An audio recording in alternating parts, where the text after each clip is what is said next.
Hola hermanos, muy buenos días tengan todos ustedes, hermanos de PIBE, hermanos, amigos de otras iglesias, de otros lugares, de otros países. Gracias por estarnos acompañando en esta hora en la proclamación de la palabra de nuestro Dios. Antes de comenzar, yo preguntaría a ustedes, ¿cuántos de ustedes están agradecidos con Dios por la manera como Él se ha manifestado, cómo nos ha sostenido, cómo nos ha protegido, cómo nos ha ayudado, cómo ha hecho provisión para nuestras necesidades en todo este tiempo de pandemia? Haciendo un cálculo a grosso modo, yo estimaría que ya estamos en el 7.5 meses, o sea, 7 meses y medio de que ya no nos hemos estado reuniendo en los templos, cuando menos en el caso de Primera Iglesia Bautista de Edimburgo. Aproximadamente serían entonces como unas 30 semanas que no nos hemos estado reuniendo. Sin embargo, el Señor ha sido bueno con nosotros, ha sido fiel, nos ha sostenido, nos ha ministrado a través de su palabra y muchas otras razones tenemos para estar agradecidos con el Señor. Bendito sea su nombre. Y creo que usted y yo debemos agradecerle al Señor por sus cuidados en tiempos difíciles. Entonces, creo que nosotros todos debemos estar agradecidos por los recursos que Dios nos ha dado.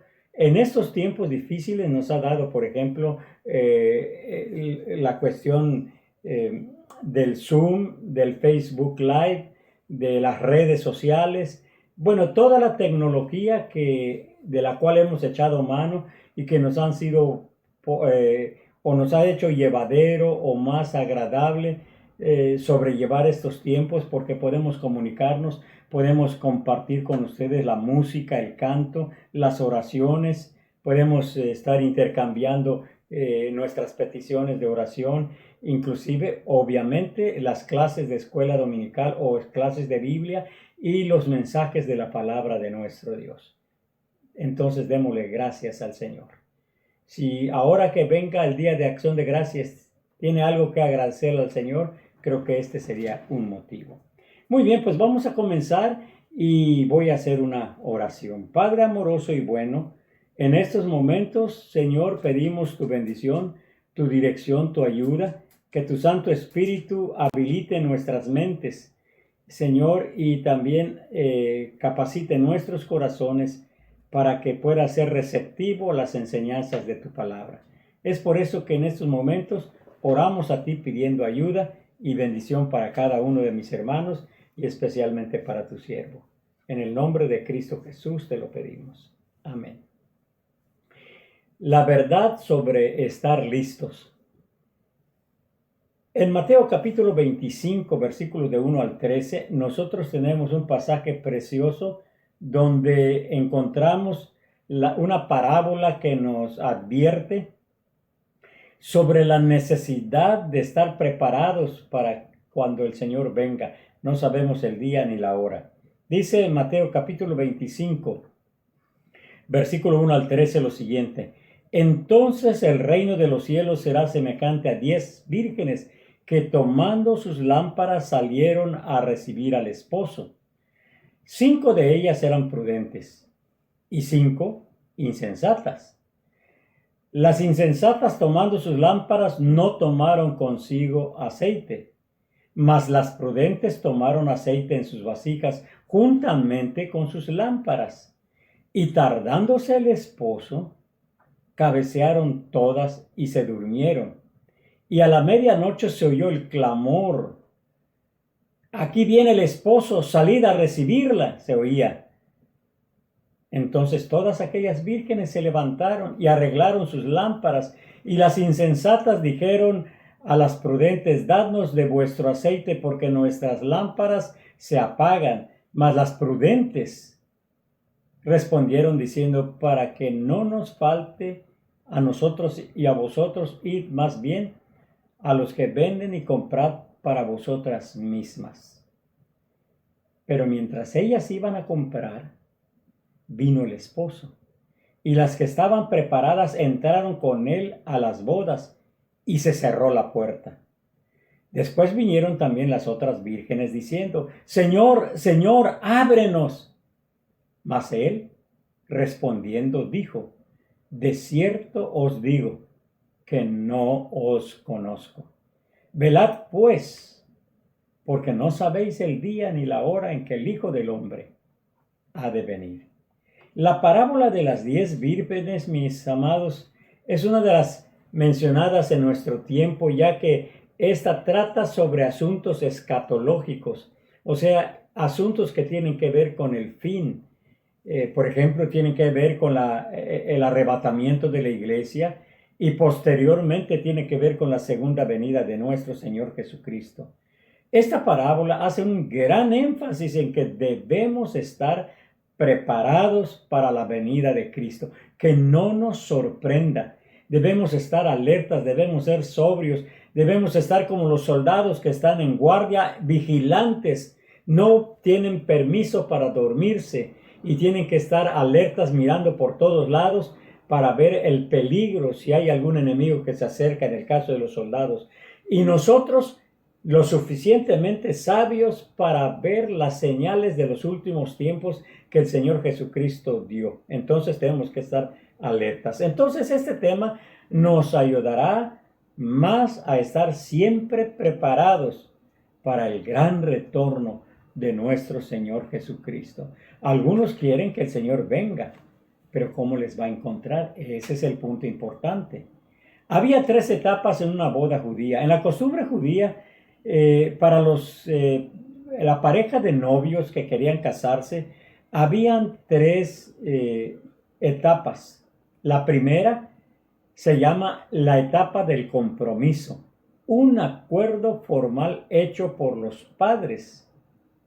La segunda etapa es la etapa del desposorio, la ceremonia donde se hacían compromisos mutuos, como dicen en inglés, el engagement. Ya estaban comprometidos.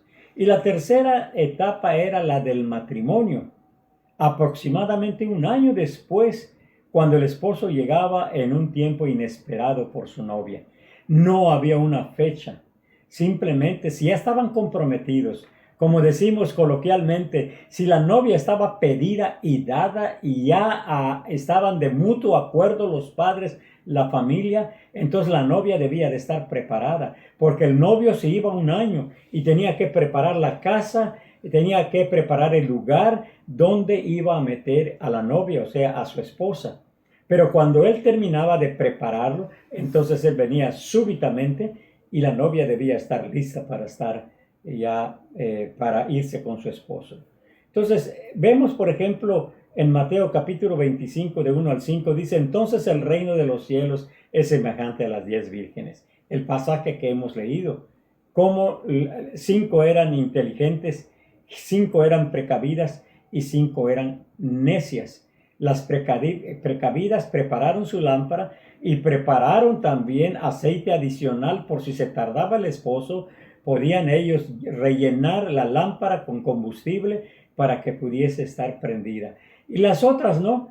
Las otras pensaron que era fácil y entonces podían ellas estar indiferentes a eso. Como acabamos de ver en esta parábola, se hace la referencia a una gran fiesta de bodas, la cual significaba la más grande celebración entre los del pueblo judío. Todos estaban invitados a las bodas. Todas terminan quedando dormidas. Todas estaban esperando al esposo. Me estoy refiriendo a la parábola de las vírgenes. Sin embargo, el resultado fue diferente para las prudentes y diferente para las insensatas. ¿Cuál es aquella gran singularidad que poseen las vírgenes prudentes? Pues que las prudentes tienen la preocupación de tener sus lámparas llenas porque saben que el esposo vendrá. Estaban listas, estaban preparadas, y esto puede ocurrir en cualquier momento y necesitan estar preparadas. Entonces, vamos a ver 3 pensamientos aquí en esto. Primero, hablemos un poco de estar preparados. Los versículos del 2 al 10 dice que estas 5 eran prudentes y 5 insensatas. Las insensatas, tomando sus lámparas, no tomaron consigo aceite, mas las prudentes tomaron aceite en sus vasijas, estaban preparadas, tenían aceite adicional por si acaso se fuera a necesitar. Y tardándose el esposo, empezaron a cabecear todas, y dice la palabra del Señor que se durmieron.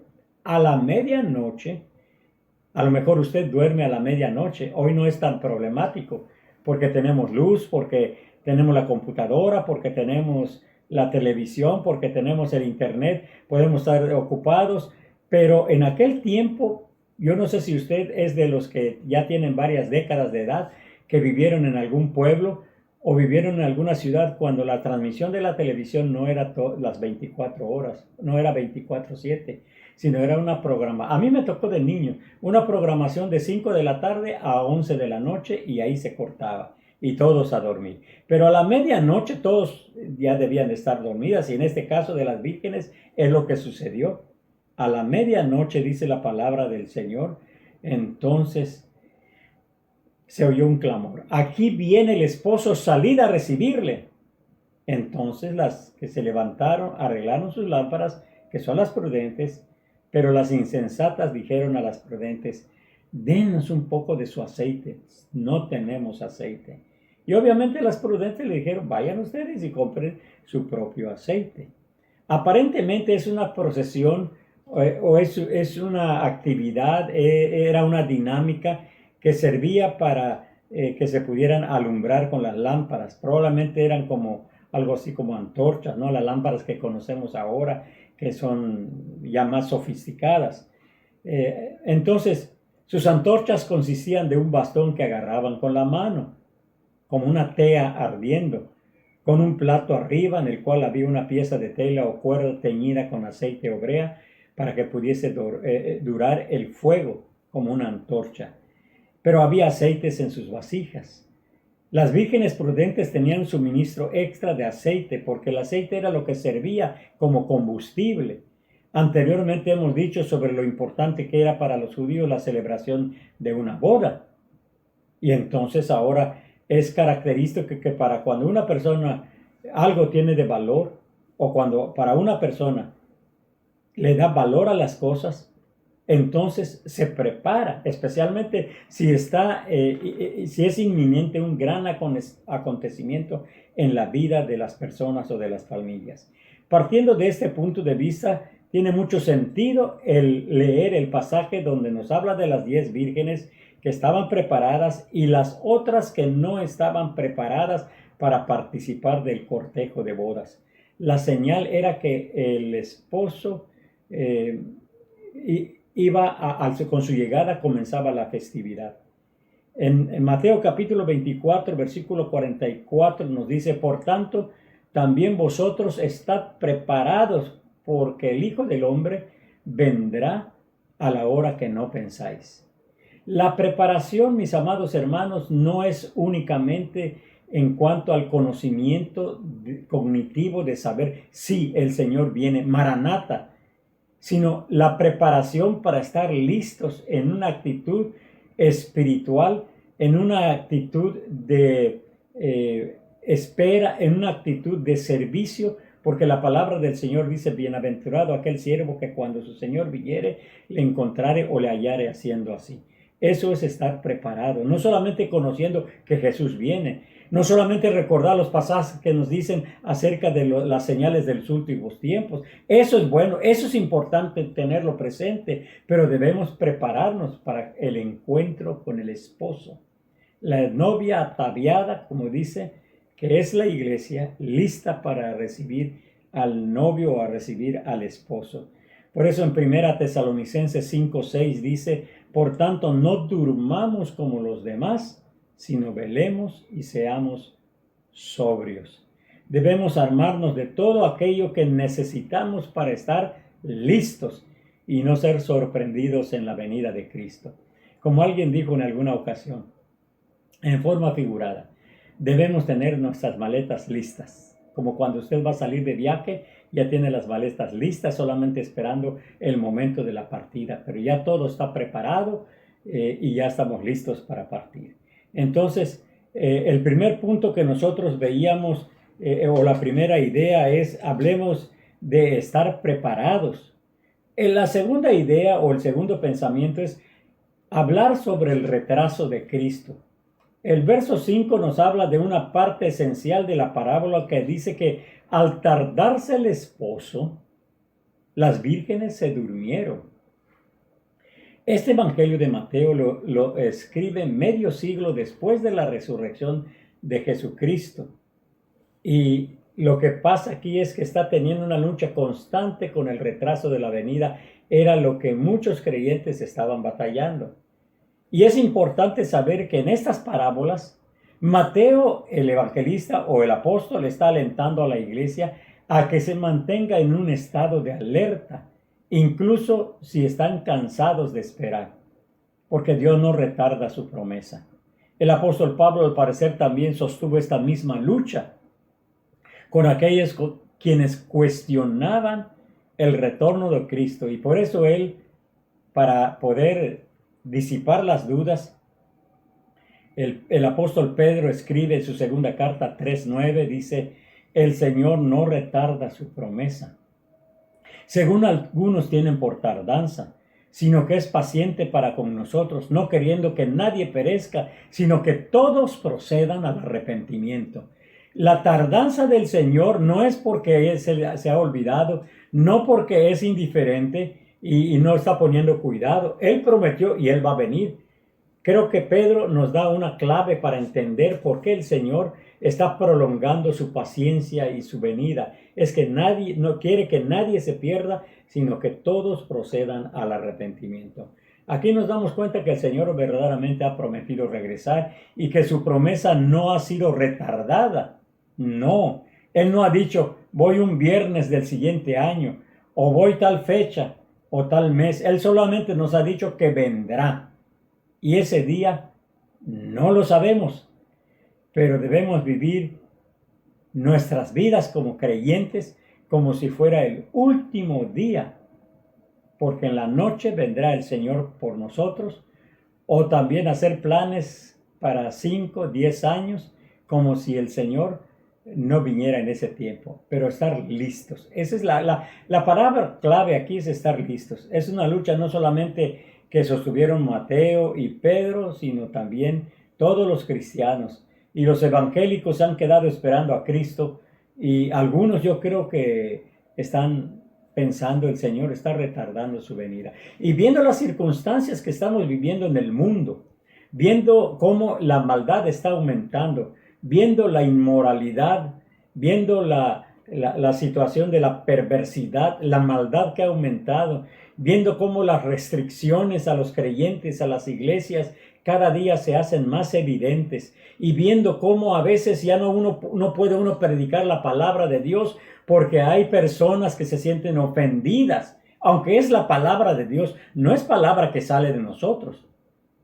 La palabra de Dios dice que ni los afeminados, ni los borrachos, ni los adúlteros, etcétera, etcétera, heredarán el reino de los cielos.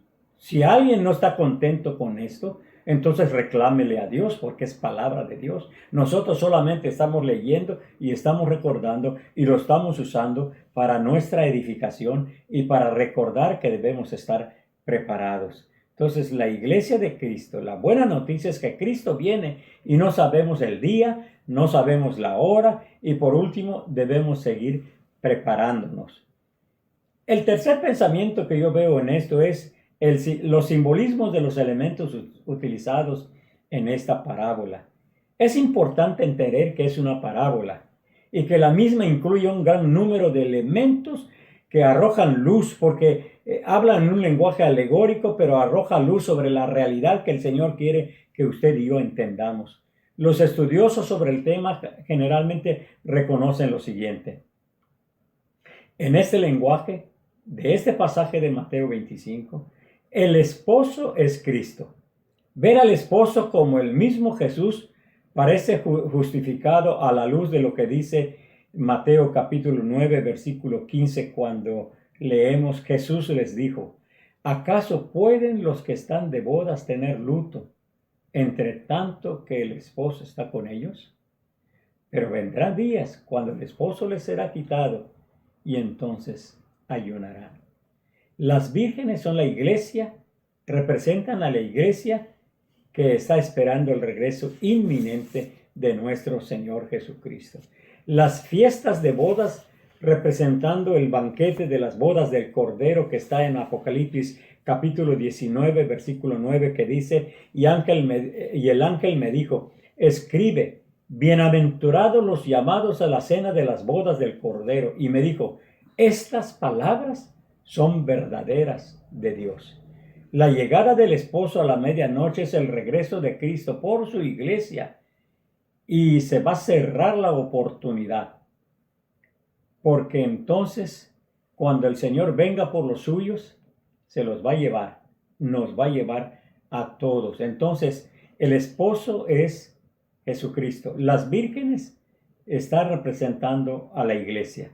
Pero nos está diciendo que la mitad son prudentes y la mitad son insensatas. ¿Saben por qué? Porque dentro del pueblo de Dios hay gente prudente, hay gente que está alerta, hay gente que está esperando la venida del Señor y hay gente que está viviendo, ¿cómo podría decir? Descuidadamente. Que aceptaron a Cristo, pero no leen su Biblia, no oran, no tienen compañerismo con sus hermanos, no comparten la palabra de Dios, no hacen obras dignas de arrepentimiento, como decía Juan el Bautista, sino simplemente piensan que porque ya depositaron su fe en Cristo, ya la tienen hecha para entrar al cielo. Son descuidadas. Y no están esperando la venida del Señor Jesucristo. No. Porque no se están preparando adecuadamente para recibir al Señor. ¿Qué representa el aceite? Muchas personas dicen que el aceite representa la unción del Espíritu Santo. Y este punto del aceite merece especial atención, puesto que el gran problema de las vírgenes insensatas fue el no tener aceite en sus lámparas. Lutero decía que el aceite representa la fe. Otras personas han identificado el aceite con las buenas obras, la relación personal con Cristo y la piedad.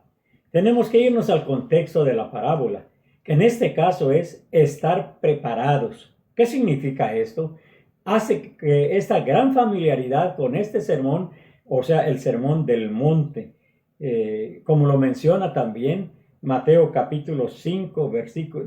Bueno, el sermón del monte abarca los capítulos 5, 6 y 7 del Evangelio de Mateo, donde hace una gran referencia con la expectativa de Cristo referente a su iglesia. Y es que Cristo desea que su iglesia, que es usted y yo, estemos preparados, que tengamos aceite, lo cual significa obedecer sus enseñanzas. Las vírgenes insensatas no estaban preparadas porque les faltaba aceite para sus lámparas. En muchos pasajes de la Biblia, el aceite es un emblema del Espíritu Santo, como por ejemplo en Zacarías capítulo 4, versículo de 1 al 7, donde dice, volvió el ángel que hablaba conmigo y me despertó, como un hombre que es despertado de su sueño, y me dijo, ¿qué ves? Y respondí, he mirado y aquí un candelabro todo de oro con un depósito encima, y sus 7 lámparas encima del candelabro, y 7 tubos por las lámparas que estaban encima de él, y junto a él 2 olivos, el uno a la derecha del depósito, el otro a la izquierda. Proseguí y hablé diciendo a aquel ángel que hablaba conmigo, ¿qué es esto, Señor mío? Y el ángel que hablaba conmigo respondió y me dijo, ¿no sabes qué es esto? Y dije, no, Señor mío.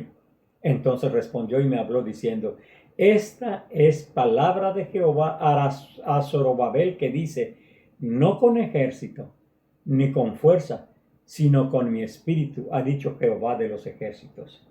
¿Quién eres tú, oh gran monte? Delante de Zorobabel serás reducido a llanura. Él sacará la primera piedra con aclamaciones de gracia, gracia de ella.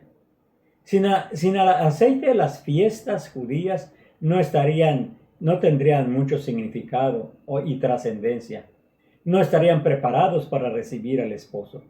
Sin el Espíritu Santo, nadie está listo para esperar adecuada y apropiadamente al Señor Jesús.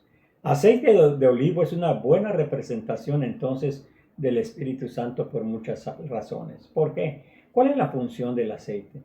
El aceite lubrica cuando se usa con ese propósito. hay poca fricción y desgaste entre los que están lubricados por el Espíritu de Dios. El que tiene el Espíritu de Dios y el que está lleno del Espíritu está bien lubricado, entonces evita los roces fraternales con nuestros hermanos y con los que nos rodean. El aceite sana. Fue usado como tratamiento médico en tiempos bíblicos, según Lucas capítulo 10, versículo 34. ¿Se acuerdan del samaritano? Bueno, ahí se menciona. El aceite alumbra, como lo hemos visto. Se ponen las lámparas y mantiene el fuego. El aceite calienta cuando se usa como combustible para un fuego. El aceite vigoriza cuando se usa para masajes. Hoy en día todavía muchos están usando el aceite. El aceite pule cuando se usa para bruñir un metal, para sacarle brillo. El Espíritu Santo nos limpia de la mugre, de la escoria moral y espiritual y nos deja brillantes. Nadie puede ser un verdadero cristiano sin que el Espíritu Santo more en él, como dice Romanos. Mas vosotros no vivís según la carne, sino según el Espíritu, si es que el Espíritu de Dios mora en vosotros. Y si alguno no tiene el Espíritu de Cristo, no es de él. Por eso en esta parábola Jesús probablemente no quiso dar a entender una separación entre los cristianos que están llenos del Espíritu y los que no están llenos del Espíritu. Es probable que la distinción sea entre verdaderos cristianos y falsos cristianos.